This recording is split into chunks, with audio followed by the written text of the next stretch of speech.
Magandang umaga po, East Asia. Ramon, bago mo ituloy yan, siguro ilang segundo ng katahimikan para sa... Yun. Ayos ba tayo, tol? Ito, ice candy pa, di ba? Ice candy lang, walang turon. Ice candy pa, di ba? Nabang butong pakwan, tsaka mani. Sa'yo pala galing Bakasyon to. lang tayo sa dali.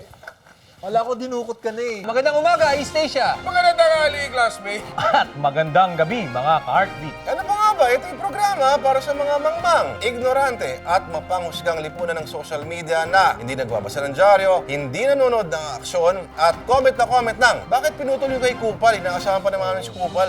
Welcome sa #1 news and commentary program na kahit papano mas mataas ang rating sa Sa ano? Sa ano? mga kalaban ng Aldab to. Okay, wala mo kontra sa... Hari Patrol Group!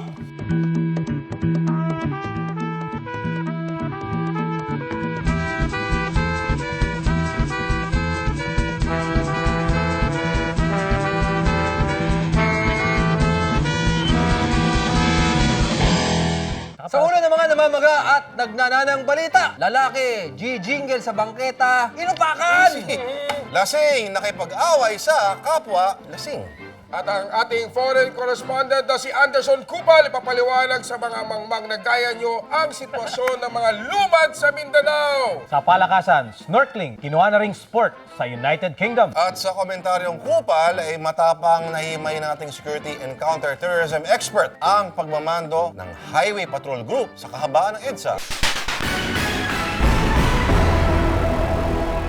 Bar months na, kaya uso na naman ang mga Christmas jingle. Pero sa QC, nakatikim ng bugbog ang isang lalaki dahil nagtangka siyang jinglean ang tinutulugan ng suspect. Narito ang report.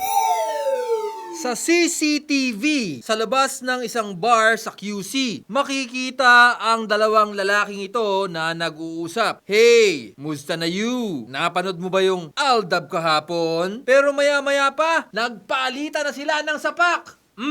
Sige, magjombagan kayo. Ang lalaking nakaitim na si Bernard Herrera, hinabol ng saksak ang kaaway na si Arvin Bautista. Si Bautista naman, sinamon ang kanyang inner Carlos Agassi at naghubad ng t-shirt. Naghamon pa siya ng sapakan at binato si Herrera. Kumuha rin siya ng kahoy bilang pantapat. Sa panaksak ng kalaban, naawat lang silang dalawa nang dumating ang mga tanod. Ayon sa mga autoridad, madalas tumuma si Herrera at nagiging violente kapag may amats. Aminado naman si Herrera sa nagawa. Uminit lang daw ang kanyang ulo dahil balak umihi ni Bautista sa bangketa na tinutulugan niya. Huwag ganon, tol! Kaya nga sinabi ko, hindi pwedeng umihi dyan dahil ako ang nakatira dito. Hassle ba, bro? Mapanghi. Kaya nga pag umaga, binubusan kong tubig. Na piss off lang daw siya. Get it? Piss, ihe. Pero sa kabila nito, handa naman daw siyang pagdusahan ang nagawa. Ang lesson dito, huwag magpataasan ng ihi. Maaksyon! Ramon Bautista, News 5, Kontrabando. Marami namang pwedeng ihian dyan. Pero huwag lang siya tinutulugan ng... Saka, okay lang naman din yun. Dapat wag lang siya bugbugin. Hindi, bago ka wag bugbugin, huwag ka muna Huwag ka na umihi. Umihi ka muna sa tamang lugar. Ang tunay na problema dyan, kakulangan ng pabahay, sa mga Pabahay. taong Tsaka- natutulog sa lansangan. At saka mga palikuran. Sa O malaking- pampublikong palikuran. Buti nga, ihi lang eh. Kung tae yun. Ay, Basa-basa pa. hindi lang bugbog ang abot ng tao. Pag ikaw ba tatae, Lord, anong mas masarap? Yung basa o yung tubol? Tubol. Tubol, masarap yung tubol, no? Tapos ka na tumae, nararamdaman mo pa yung sarap, di ba? Uy, alam nyo ba, ang ano pala natin, ang nervous system natin, may ini-excrete siya na parang pleasant na chemical pag nag-expand yung sphincter mo. Ano yung Para sphincter? hindi ka masak. Yung, ano mo na yun? Yung puwerta ng Ito, tingnan nyo. Okay. Ito yung sphincter. Ayon sa Google, Kaya Bart pala yan. sumasaya ang mga... Kasi Bart, gusto ni Bart yan kasi lagi siya nagsi-CR. Hindi, meron siyang iniinom na gamot. Yeah, gamot. Lagi. Ang tawag dyan ay Lomotil. Okay, isang lasing naman ang hinampas ng 2x2 ng kapwa lasing sa Cubao. Pero ang depensa ng suspect, walis lang daw ang gamit niya. Di kaya dala ng sobrang kalasingan yan? Tol, narito ang report. Nakapalibot ang mga pulis sa van na ito sa Cubao. Ang ganda naman ng tint natin, kulay brown. 2 oras na pinapalabas ng mga parak ang 2 lalaking ito na suspect sa pambubugbog. Kinilala sila bilang sina Brian Prado at dating pulis na si PO2 Alan Borlagdatan. Labas na kayo, Borge. Sandali lang. Wala na magawa. Naliliburo lang ako. Ang biktimang si Henrieto Solicito, kahit lasing, iniinda pa ang dugo ang braso tapos daw paluin ng 2x2. Ouchie! Kwento niya, lasing siya at nagsusuka sa bangketa nang pagtripan siya ng 2 suspect na lasing din. Sinagot ako, alak pa. Ganon sir eh. Eh, hindi ko, sabi ko, wala kang pakialam. Hinarang ako. Ano bang gusto mo? Sabi ko, sir, wala po akong gusto. Dumating ang mga tanod kaya tumakbo papasok ng van ang 2 suspect. Inamin ni Prado na hinampas niya ang biktima pero hindi raw 2x2 ang ginamit niya. Ano pinanghampas mo? May walis po.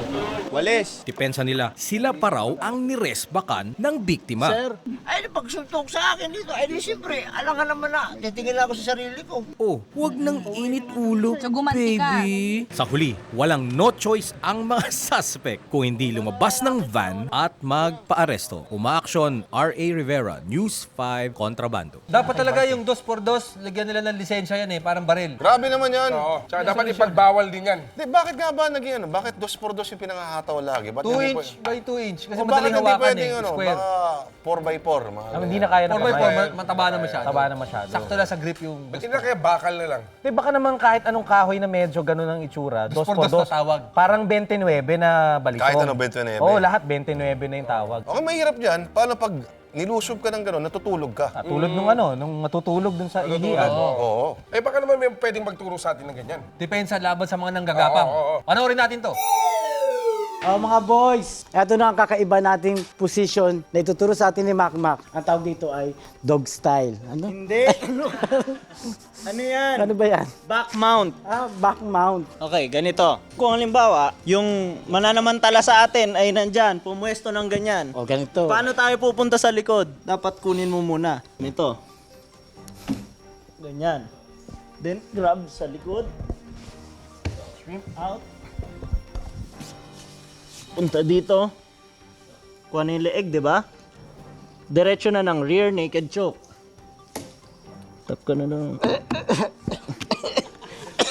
Okay ka lang ba, Tito? Okay lang. At yan na naman ang isang self-defense na tinuro sa atin ni Makmak, ang tinatawag na real naked choke mula sa back mount. Back to you, boys. Back to you.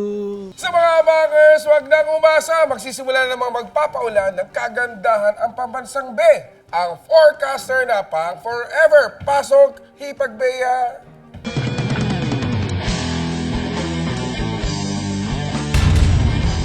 Dahil tag-ulan na, natural na may namumuo na naman mga sama ng panahon sa dakong kanan o silangan ng bansa. At least ang ulan siguradong darating kahit hindi inaabangan, di tulad ng iba dyan. Kung palarin ka na hindi maipit sa traffic at nasa bahay ng mag-isa, mangyaring lumayo sa mga bintana at iwasan tumingin sa kawalan habang umuulan. Huwag ka na mag-imo, kumain ka na lang! Trivia time na naman! Speaking of pagkain, ano ang official merienda food dito sa Kontrabando Set? A. Pansit at half chicken. B. Hotdog. C. Putok. Hindi yung B.O. At D. Ice candy! Nalasang Jun sa Bayton. Back to you, boys! Balitang pampalakasan naman tayo mula sa eksperto ng paghigop ng lakas. Teka lang, bago yan. Oh. News brief.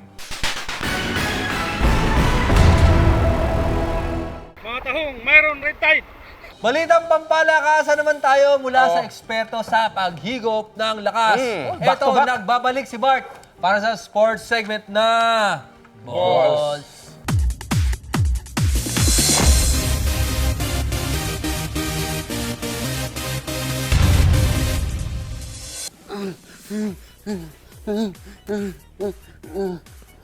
Ay, nakapagod.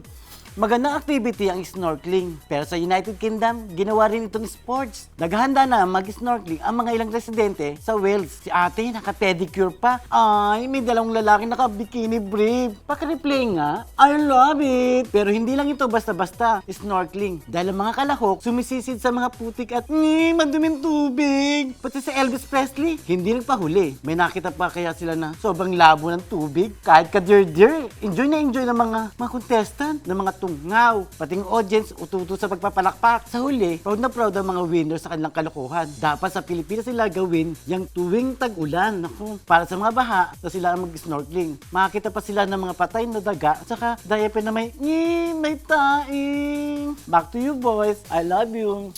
Okay mga kapatid, palala na ng palala ang sitwasyon sa Surigao del Sur at bago yan, may nangyari din po dyan po sa probinsya ng Bukidnon. At bago yan, may simbahan po sa Davao na nilusob na mga daang-daang mga polis. Ito yung malupit. Reklamo tayo ng reklamo sa traffic.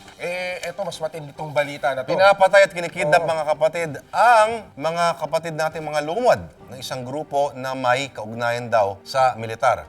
At para bigyan tayo ng update mga kapatid, right smack in the middle of the tension-filled action mga kapatid, si Anderson Kupal.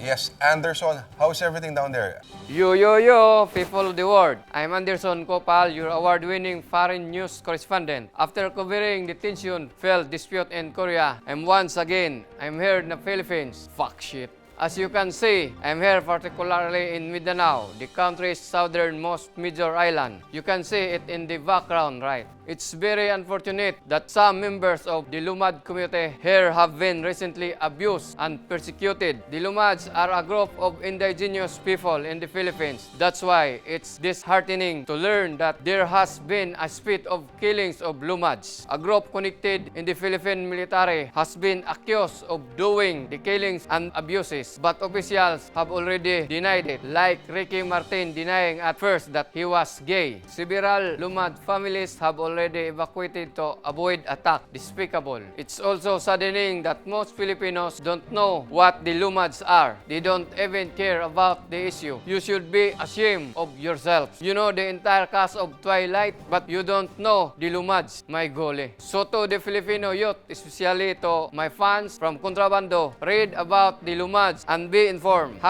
#Stop the killings. Alam mo, seryosong issue yung Syrian refugee crisis. Pero mas seryoso to kasi mas malapit sa atin to. Nasa bakuran natin. Bakuran mismo natin yan. At ang nakakainis yan, hindi na bago to. Panahon ni Marcos nangyari na to. Ginagawa pa yan. Hanggang early parts ng Korea administration, may mga alsamasa pa rin. No? Ito mga paramilitary groups. At sa mga mangmang dyan, sundan nyo po yung hashtag na Stop Lumad Killings. Para maiba-iba naman kaysa sa hashtag traffic sa Maynila. Masyado tayong nagiging Manila-centric yung mga balita. Dapat pagtunan pansin naman natin yung Visayas tsaka Mindanao. Ang tawag doon, Imperial Manila. Imperial Manila. Hindi lang po sa Metro Manila ang Pilipinas. Oo. Actually, hindi naman traffic ang buong Pilipinas. Sa Manila lang yan. Tsaka minsan, sa ibang angal kayo ng angal ng MRT, hindi pa problema yan ng mga taga Eto, Bukidnon, sa taga Davao. Bukidnon, dito pinapatay na. Tapos kayo, konting bahalang. Pangit na agad yung Pilipinas. Sinasabi mo, pangit na dahil sa traffic ngayon, mas pangit dahil sa mga patayan na yan. Sinasabi lang, mas malaki yung problema. Dapat alamin natin yan.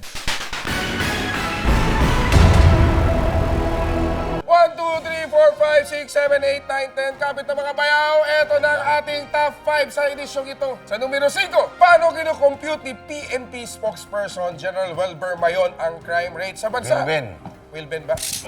Paano kinocompute ni PNP spokesperson General Wilben Mayon ang crime rate sa bansa? Wilben! Isa, roll. Huwag ka kasi sumigaw. Relax lang. Energy daw eh. Paano kinocompute ni PNP spokesperson General Wilben Mayor? Wilben! Eh. Ang layo ng ay sa Paano kinocompute ni PNP spokesperson General Wilben Yan. Mayor ang crime rate sa bansa?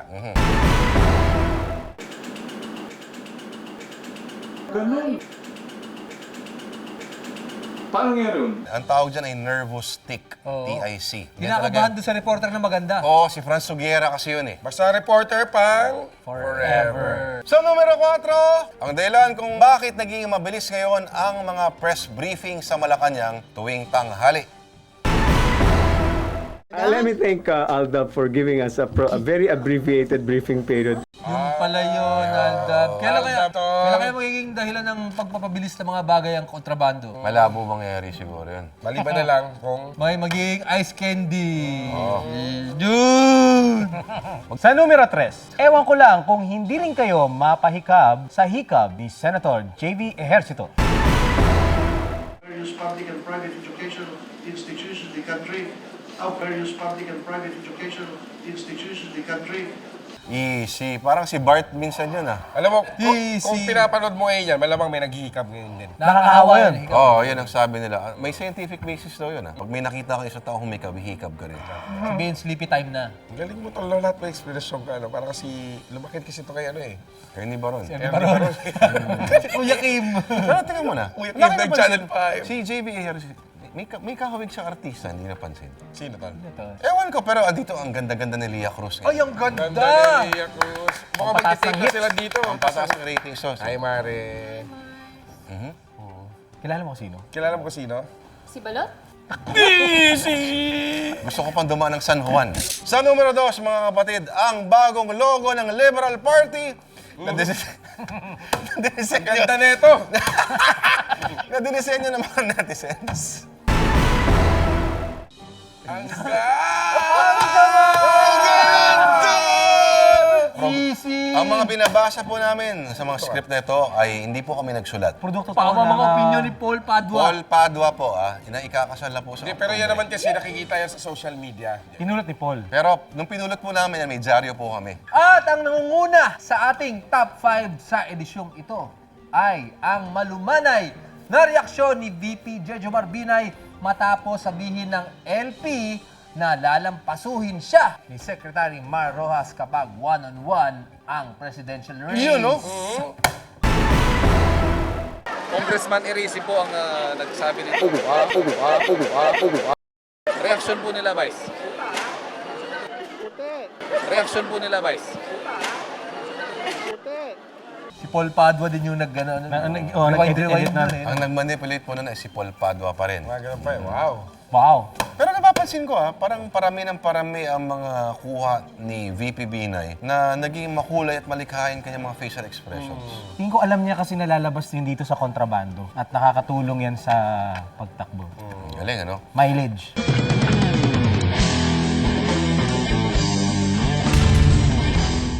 Ako po, Seneroso Kupal, si Kyo sa umaga, rumarakit na komentarista. Highway Patrol Group, huwag mo nang magdiwang kaibigan. Ilang araw lang mula nang ilagay sa kanila ang responsibilidad sa pagmando ng traffic. Pinatunayan nila na walang matigas na HPG sa malakas na buhos ng ulan. Wala yata sa kontrata nila ang magpabasa at sumuong sa baha. Patunay niyan ang mala-impernong traffic noong gabi ng September 8 kung kailan mas maluwag at gumagalaw pa ang ko kaysa EDSA. Ito na nga ang ulit-ulit na lang na nangyari. Mahilang ang kambing, bigla nang babaha. At kung may baha, may traffic. Natural na nangyari ang dalawang ito. Pero ang hindi katanggap-tanggap ay ito, na lagi na lang na parang walang may control, walang may responsibilidad, walang may magagawa. Ano ba nangyari? Hindi ba nung summer ay tiniis natin ang traffic dahil sa mga kaliwat ka ng flood control project ng kung anong ng ahensya? Ano ba pinagagawa nila sa mga drainage at embornal? Nagmerienda lang at tumae. Wala na talaga tayong pag-asa. Sabi ng nobilista na si Dan Brown na ang Maynila ay gates of hell. Maraming nagalit, kasama na dyan ang napakahusay na chairman ng MMDA. Hoy Tolentino, makinig ka. Sa ilalim ng pamumuno mo, hindi lang gates of hell ang Maynila. Living room, master's bedroom, at dirty kitchen na rin ng impernong ito. Tapos tatakbo pa ba sa Senado? Buraot ka rin eh. Tigas rin ng mukha nyo. At sa traffic, isa lang ang ibig sabihin ng HPG, hibigat pagago. Muli, ako po si Generoso Kupal, nakatira sa Imperno. Maraming salamat, Generoso Kupal, ang ating maginoo at malupit na counter-terrorism expert. At yan na naman ang isang edisyon ng mga namamaga at nagnananang balita. Ito ang programa para sa mga mangmang, utak biya at mapanghusgang lipunan ng social media na hindi nagbabasa ng dyaryo. At comment ng Bakit pinutol yung kay Kupal? Ilabas nyo ang katotohanan. at saka paano magluto ng Sinigang. At sabay ito, sabihin mo. Candy Sa ngalan ni Lourdes de Vera, R.A. Rivera, Jun Sabayton, cute na Bea, Bart at si Sir Kupal. At syempre sa dumanding si Miss Lia Cruz. Ganda na yung Lia Cruz, ano? Napakataas ng likes. Ako po si Ramon Bautista. Walang kukontra sa... Highway Patrol Group!